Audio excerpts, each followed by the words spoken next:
ఉన్నటువంటి ఐఏఎస్లు, ఐపీఎస్లు, ఎస్ఐలు, రెవెన్యూ ఇన్స్పెక్టర్లు, మున్సిపాలిటీ వాళ్ళు, కార్పొరేషన్ వాళ్ళు వీళ్ళందరూ కూడా నా ఎమ్మెల్యేల చెప్పు చేతల్లో నడవాలి, అట్లాంటి పాలన నేను అందిస్తానని ఏమైనా ప్రమాణం చేశారా?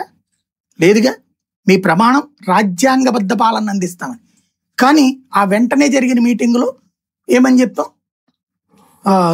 Political governance. ఆ పదం తప్పు అని నేను మొదటి నుంచి చెప్తున్నా. ఇదివరకు జన్మభూమి పేరుతో ఎట్లాంటి తప్పు చేశారో దానికి 1000 తప్పిది. చంద్రబాబు నాయుడు ద గ్రేట్ ఎప్పుడయ్యా అంటే బిఫోర్ 2004 ఏంటంటే it was a constitutional governance.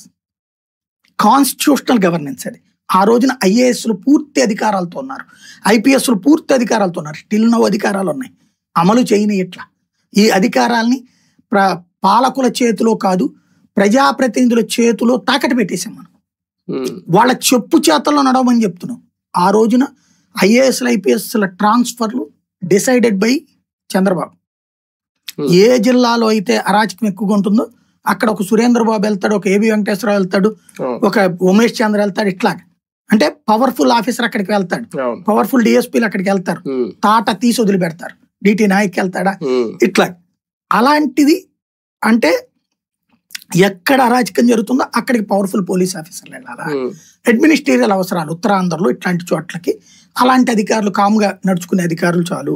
ఐఏఎస్లు ఎవరైతే ఓవర్ యాక్షన్ చేస్తే ఆస్తులు తినేసేటటువంటి నాయకులు